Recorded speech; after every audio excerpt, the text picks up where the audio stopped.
Beneath the ruins of war lie shadows deeper than the graves. Archives locked, testimonies silenced, operations erased. What was abandoned in the chaos of 1945 was not merely rubble, but secrets buried under steel doors and sealed orders. Some say the victors wrote history, but history itself still trembles with what they concealed. These are not stories of triumph, but whispers of convoys, laboratories, and lost files that should never have surfaced from the dark. In the final weeks of the Third Reich, Germany's disintegration unfolded in chaos and secrecy. While Soviet artillery thundered against Berlin's defenses in April 1945, a small circle inside Hitler's bunker authorized a final evacuation, under the codename Operation Eisenkoffer, literally, iron suitcase. According to a fragmentary entry in a surviving Wehrmacht logistics ledger, a column of 6 armored trucks, escorted by SS Panzergrenadiers, departed the Reich Chancellery's underground garage sometime between the 24th and 25th of April. Their mission was not evacuation of personnel, but the transfer of classified material. The first trace of Eisenkoffer appears in a decrypted Ultra intercept from Bletchley Park, dated April 26, 1945, referencing iron containers secured for transport west. The language is unusual.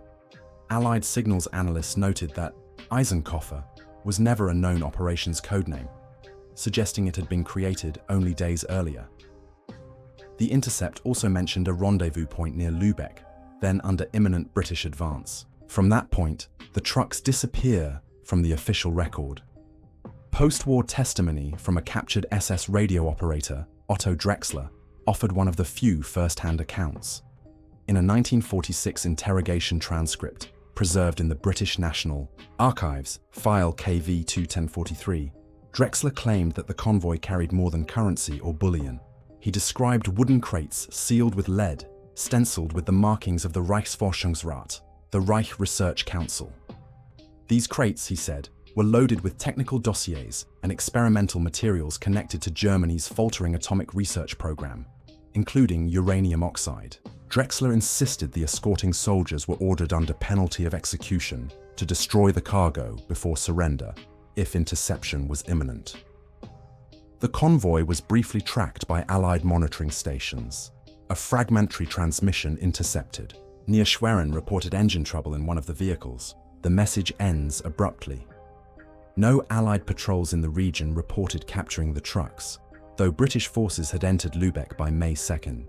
Soviet records later declassified in the 1990s mention a German scientific caravan lost to the Westerners in the north, though no supporting details survived. Rumors quickly spread among occupation authorities.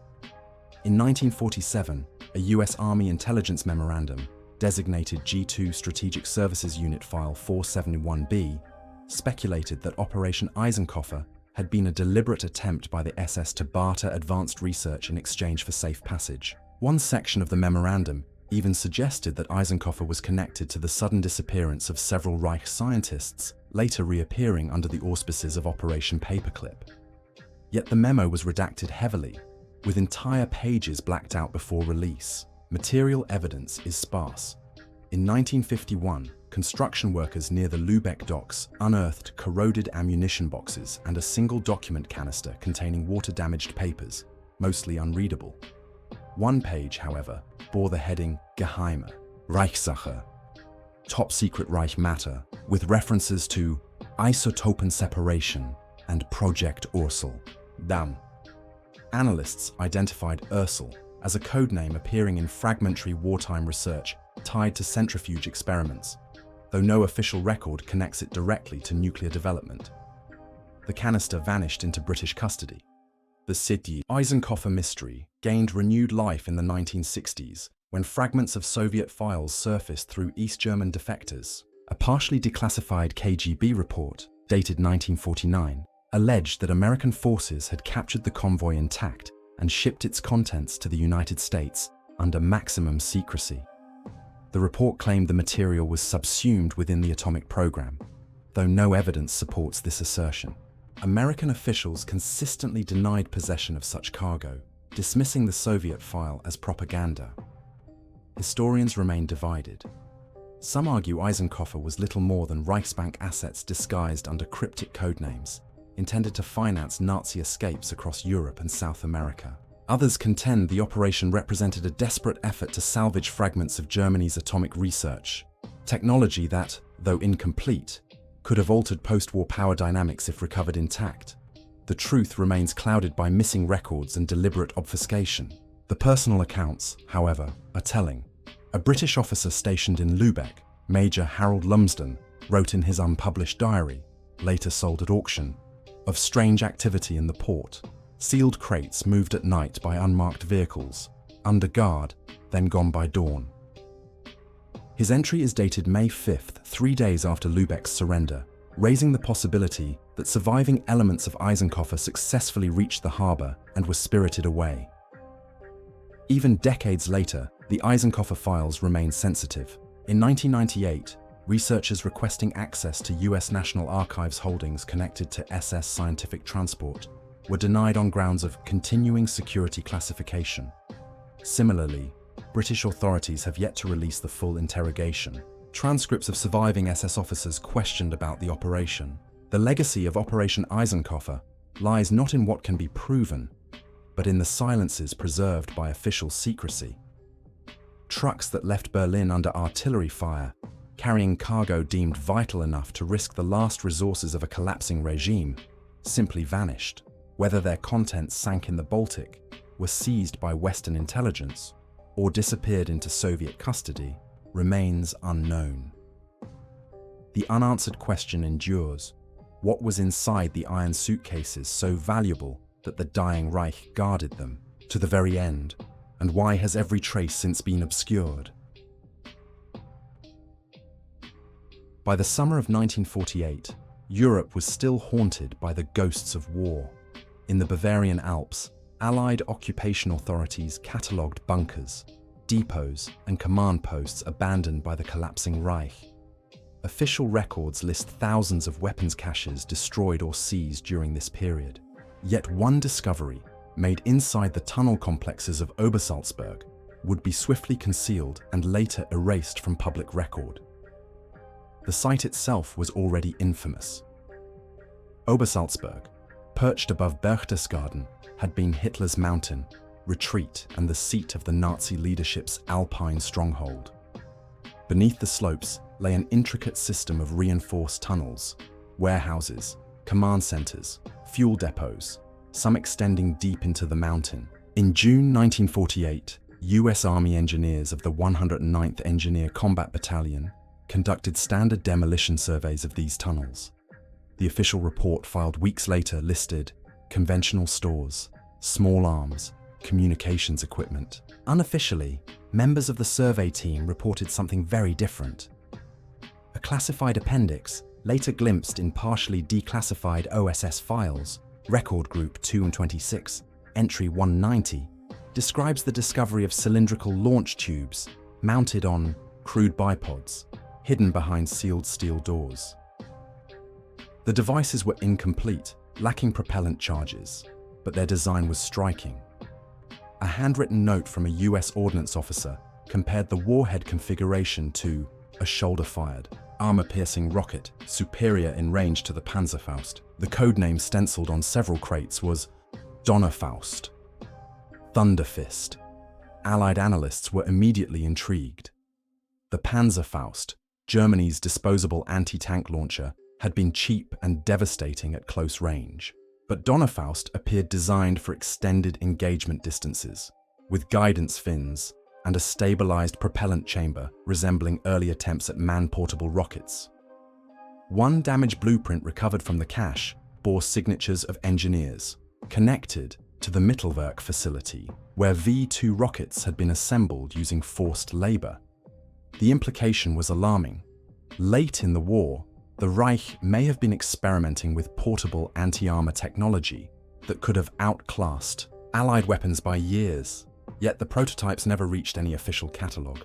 According to surviving correspondence between the US Army's Technical Industrial Intelligence Committee and the Joint Chiefs of Staff, the Donnerfaust weapons were flown to a classified testing facility in Aberdeen, Maryland. Beyond that, the paper trail ends abruptly.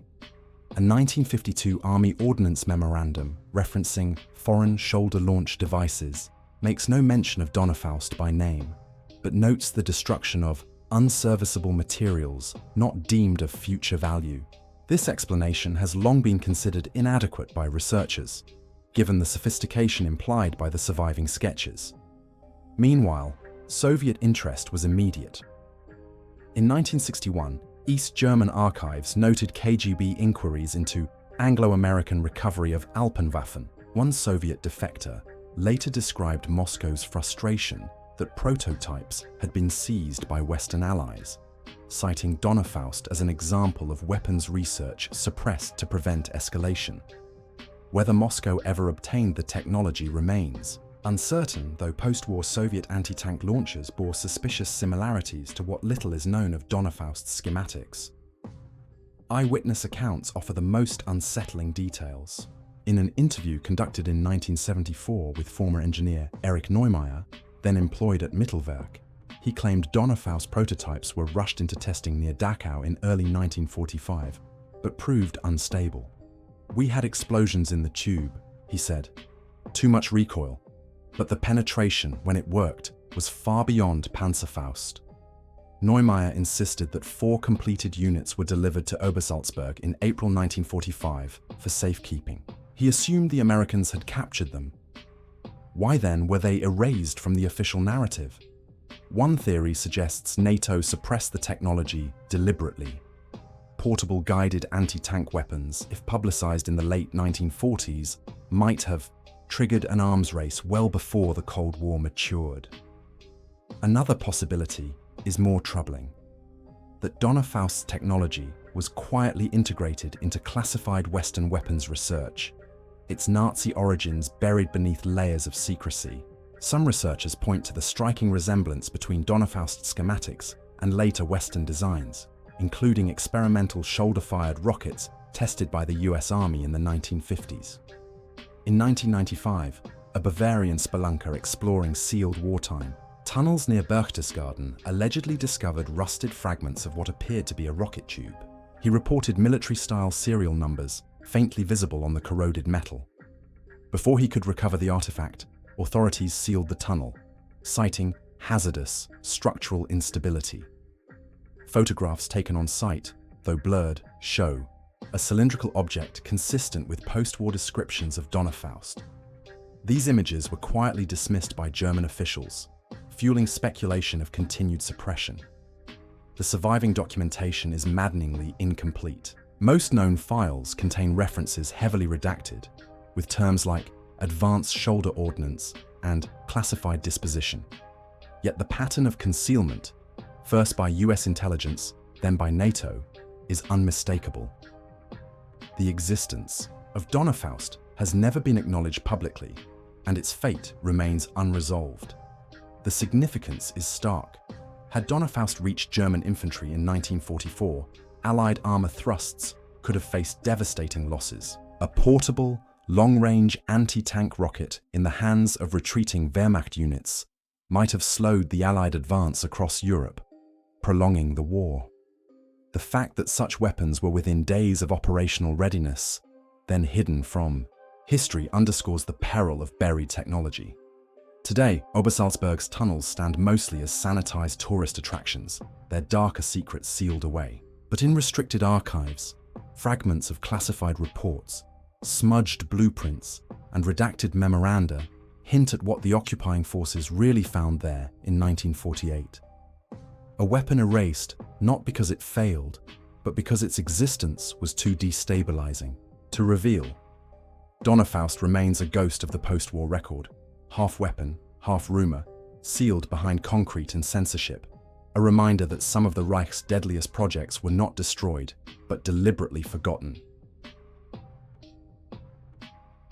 In 1952, French intelligence decrypted a sequence of messages that raised alarms within Western Europe's fragile post-war order. The intercepts, collected by Direction de la Surveillance du Territoire, DST, appeared to connect a network of former SS officers operating in Argentina with shadowy buyers across the Atlantic. The network identified itself cryptically as a D-Spinne, the Spider. The intercepted correspondence, written in half-coded German and Spanish, spoke not of smuggling gold or hiding fugitives, but of shipments labeled Tele für Orkan. Analysts noted immediately that Orkan had been a wartime codename associated with rocket research at Peenemünde. The descriptions matched components of V2 guidance systems, gyroscopes, acceleration integrators, and servo motors. Unlike conventional weaponry, these devices were rare, technically advanced, and critical to any rocket program. French archives indicate that the transmissions originated from Buenos Aires, transmitted via commercial telegraph offices, using falsified business codes. At least 3 names surfaced. Otto Skorzeny, the notorious SS commando who had escaped Allied captivity. Hans-Ulrich Rudel, a Stuka pilot celebrated by the Reich, and a lesser-known logistics officer, Franz Kramer, who allegedly coordinated transport through the River Plate shipping routes. All 3 men had been linked to clandestine escape networks for Nazi fugitives in South America. The decrypted materials suggested that D-Spinne was offering these V2 components to both Washington and Moscow simultaneously. French analysts, in a briefing memo dated October 12, 1952, warned of deliberate exploitation of East-West rivalry by the remnants of the Reich. According to this memo, Die-Spinne sought to trade technology for guarantees of immunity, safe passage, and financial security. Evidence of actual transfers remains fragmentary. A partially intact shipping manifest recovered from the port of Montevideo listed crates labeled machine parts, consigned to a Panamanian front company. One DST officer scrawled in the margin, V2 Steuerungsteile, V2 control parts. The shipment disappeared without trace, its destination never identified. Official French efforts to investigate were short-lived. In late 1953, just as surveillance units prepared a sting operation targeting contacts in Marseille, several key agents vanished. 2. Pierre Lancret and Henri Vautrin were last seen boarding a train to Lyon. Their remains were never recovered. The case file was abruptly sealed. An internal DST memo classified État secret, secret state, cited political considerations as the reason for suspension. No further investigation was permitted. Years later, in 1967, a cache of Soviet documents smuggled out of Prague hinted at a possible resolution. A GRU intelligence summary dated 1954 reported that Western imperialists have absorbed remnants of German rocket control technology via South American intermediaries. The phrasing suggested that the United States had acquired at least some of the shipments. Moscow's frustration was evident in accompanying notes, which called for increased recruitment of former Reich engineers to compensate. Skeptics argue the entire affair was little more than Cold War disinformation. Yet tantalizing connections remain. Several engineers who later surfaced under Operation Paperclip, including men with no documented capture in 1945, appear in D-Spinne's communications under pseudonyms. The DST analysts concluded these men had been shielded until bargaining terms could be arranged. The moral ambiguity of the episode is glaring. If true, Western intelligence agencies may have deliberately tolerated Die-Spinne's operations in order to secure access to advanced technology, sacrificing justice for expedience. Nazi fugitives who should have faced war crimes, tribunals may instead have been absorbed into classified research programs, their crimes erased in exchange for technical skill. Physical evidence is scarce, but one haunting artifact survives. And the Musée de l'Armée's restricted collection in Paris lies a brass gyroscope stamped with the Reichsadler. Its provenance card, written in cautious handwriting, states only, "Recovered South America, 1952. Source, DST seizure." No public record explains how this component traveled across oceans, nor why it was never included in Allied war trophies. The legacy of Die-Spinne lingers in whispers. A shadow network, trading in weapons knowledge rather than money. able to manipulate the rivalries of superpowers for its own survival. French intelligence officials who spoke off the record in the 1970s admitted that the case represented a wound in our post-war security history.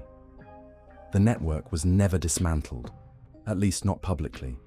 Whether Spinne ultimately succeeded in delivering its cargo remains unresolved. But the fragments of evidence point to a disturbing possibility that the most advanced weapons of the Reich were not simply captured in 1945, but sold piecemeal on the black markets of the Cold War, brokered by the very men who once commanded terror across Europe. The file remains sealed, the agents lost, and the question unanswered.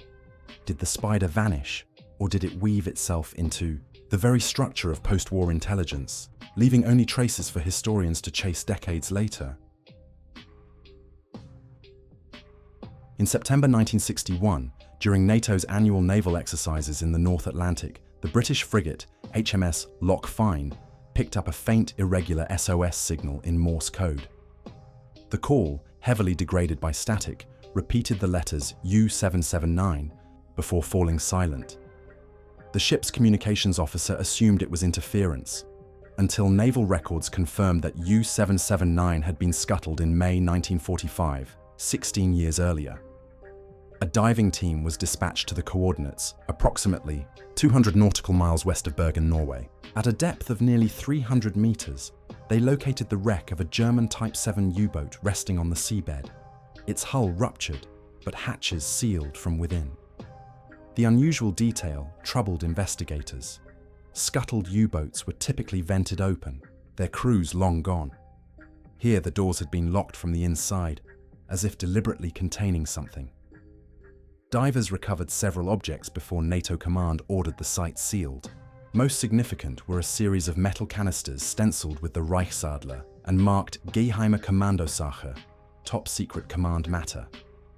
Inside were brittle, water-damaged documents, hand-drawn maps of Arctic shipping lanes, atmospheric charts, and cryptographic weather data logs. One canister, sealed tighter than the rest, contained fragments of coded transmissions referencing Unternehmen Niflheim, an operation with no corresponding entry in known Kriegsmarine archives. The artifacts were transported under guard to a US facility in Norfolk, Virginia. Within days, all documentation of their recovery was classified above top secret. The official NATO after-action report merely noted the accidental discovery of an unremarkable German wreck. Crew of the Loch Fyne were ordered under threat of court-martial to remain silent. Whispers, however, spread quickly. Declassified fragments from British Admiralty files suggest the maps indicated German reconnaissance voyages extending far beyond conventional U-boat patrol zones. Into the Arctic Circle, with coordinates approaching Greenland and even the Canadian Arctic archipelago. Analysts speculated that U779 had been tasked with gathering meteorological data to facilitate secret naval routes, possibly linked to rumored German bases in the polar north. One particularly controversial page, preserved in microfilm at the US Naval Historical Center, depicts a route sketched in red pencil toward Novaya Zemlya, the Soviet Arctic archipelago later chosen as a nuclear testing ground. The implication that the Kriegsmarine had charted these waters years before raises questions about German intentions in the Arctic, questions that remain unanswered. Equally mysterious is the SOS transmission that triggered the discovery. Naval signal experts examined the recording and concluded that the transmission matched German wartime cipher practices, including spacing and rhythm. Yet the equipment capable of producing such a signal from the wreck had long since corroded. A British engineer speculated that the signal had been a long-delayed atmospheric echo, though others dismissed this as implausible. To this day, no satisfactory explanation exists. The crew's sealed hatches also drew scrutiny. U-boat veterans interviewed in the 1970s noted that voluntary entombment was virtually unheard of. One theory is that U779's crew was ordered to die with their cargo, ensuring its secrecy. Another posits that something hazardous was stored aboard, possibly biological samples or experimental navigation equipment, and the men sealed themselves in to prevent discovery. The Soviets quickly expressed interest. In 1962, intercepted, KGB communications revealed concern that NATO had recovered polar files of the Kriegsmarine.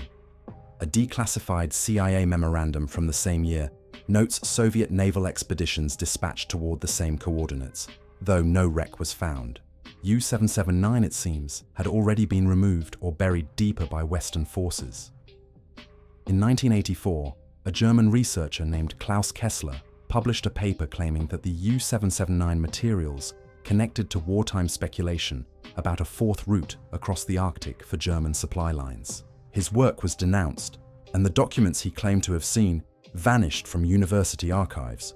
Survivors of the Loch Fyne crew later confirmed his basic account, though still unable to explain how a dead submarine had transmitted a call for help. Today, U-779 does not appear in official Kriegsmarine loss tables, except for a small note. Scuttled May 1945, no survivors. No mention is made of sealed hatches, Arctic maps, or classified canisters. Yet among researchers of naval history, the case of U-779 stands as one of the most unsettling Cold War recoveries. An operation erased from public record, linked to a phantom signal and a cargo whose relevance reached decades into the nuclear standoff. The unanswered question remains: why were Nazi Arctic routes so important that men were ordered to entomb themselves? And why has every trace of their discovery since been buried in NATO's deepest files? In early 1973, a Soviet biochemist named Viktor Baranov crossed the Austrian border with a bundle of microfilm concealed in a hollowed-out camera lens. Baranov, who had served as a mid-level analyst within the Soviet Ministry of Defense, claimed the film contained fragments of a captured German program codenamed Projekt Morgenstern, a wartime bioweapons initiative allegedly conducted in the Balkans during 1944. The contents of the film, when examined by Western intelligence, would provoke alarm, skepticism, and ultimately silence. According to Baranov's account, the Morgenstern files had originally been seized in 1946 by Allied intelligence teams scouring Germany's occupied zones. He insisted the documents were divided, some delivered to the Americans under the Joint Intelligence Objectives Agency, others funneled into British custody at Porton Down. Yet, he claimed, both nations suppressed public acknowledgement, fearing that disclosure of Nazi field trials involving biological agents would provoke scandal and international condemnation. The microfilm itself contained 34 pages of grainy reproductions. Most were laboratory reports stamped with the insignia of the Reich Main Security Office. Several bore the header Kriegsveterinärwesen Abteilung 4, suggesting involvement of the German Army's veterinary division. The pages detailed tests with aerosolized pathogens, including anthrax spores and tularemia cultures, allegedly deployed against livestock in occupied Yugoslavia. One log entry, dated November 12, 1944, described satisfactory dispersal efficiency in mountain valleys, accompanied by casualty estimates not of soldiers, but of civilian herds. Other fragments were more sinister. A set of memoranda referenced human trials, voluntary and involuntary, under direct supervision of SS Hauptsturmführer L. Weiss. Cross-checking later revealed that an officer named Ludwig Weiss had indeed served with Einsatzgruppe E in Croatia, though his post-war fate remains unknown. The documents claimed these trials measured infectivity latency and systemic breakdown in test subjects. No names of victims were recorded, only numbers. Western analysts debated the authenticity. The CIA's Office of Scientific Intelligence circulated an internal memo in March 1973, designated OSI 73-118, warning that the materials, if genuine, demonstrated pre-nuclear mass effect potential by biological means. The British Foreign Office, however, dismissed Baranov's material as Soviet disinformation designed to embarrass NATO. Still, several scientists quietly acknowledged that the technical descriptions bore hallmarks of genuine wartime German methodology. The real controversy lay in what Baranov alleged next. He claimed that in 1947, portions of Morgenstern's research were deliberately integrated into Anglo-American bioweapons programs. He cited US Army Chemical Corps experiments at Fort Detrick, Maryland, and British field trials on Gruinard Island as evidence of continuity. To Baranoff, the suppression of Morgenstern was not about disbelief, but about concealment of collaboration. Supporting evidence is thin but disturbing. In 1952, the World Health Organization quietly requested clarification from the US on reports of anthrax trials on Gruinard. The reply was evasive. That same year, a classified British Ministry of Supply file noted foreign documentation consulted in structuring dispersal parameters. No source was listed. The file remains redacted to this day. Historians who later examined Baranoff's microfilm noted striking similarities between Morgenstern's reports and post-war Allied bioweapons research. For example, the description of aerosolized dispersal using modified aircraft fuel injectors appears both in the microfilm and in a declassified US Army test from 1953. Whether this represents coincidence, parallel development, or direct appropriation remains unresolved. The ethical implications were staggering. If Allied powers had indeed absorbed Morgenstern's data, it would mean that evidence of Nazi biological war crimes was not only concealed but repurposed. Victims, whether livestock or human, were erased from history, their suffering transformed into classified technical advantage during the Cold War. Public disclosure never occurred. Baranoff's microfilm was quietly filed under restricted status in Washington, D.C. Researchers requesting access in later decades were told the material was sensitive national security information. The Soviet defector himself faded into obscurity, relocated under a new identity.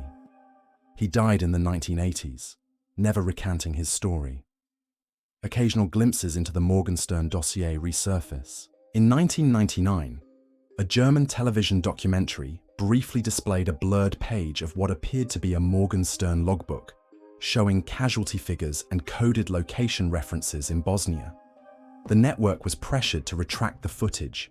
In 2010, a British parliamentary inquiry into Cold War bioweapons testing included oblique references to captured German files. When pressed for clarification, officials refused comment.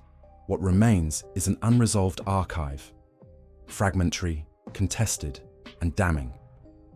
Project Morgenstern may represent one of the darkest, unacknowledged crimes of the Second World War. Its documentation, scattered and suppressed not by enemies, but by victors who saw utility in atrocity. The unanswered question persists. Was Morgenstern buried to conceal Nazi crimes, or to obscure how readily those crimes were harvested for Cold War power? The silence of the archives suggests the latter. The wars ended on paper, yet their echoes remain, hidden in forgotten tunnels, scattered in the ocean's depths, and smuggled on reels of stolen microfilm. Each silence conceals not closure, but complicity. What was destroyed in fire, others carried into the shadows. And the truth, withheld for decades, seeps through like a warning. Some secrets do not fade with time. They wait, patient and poisonous, for the moment they are forced into the light.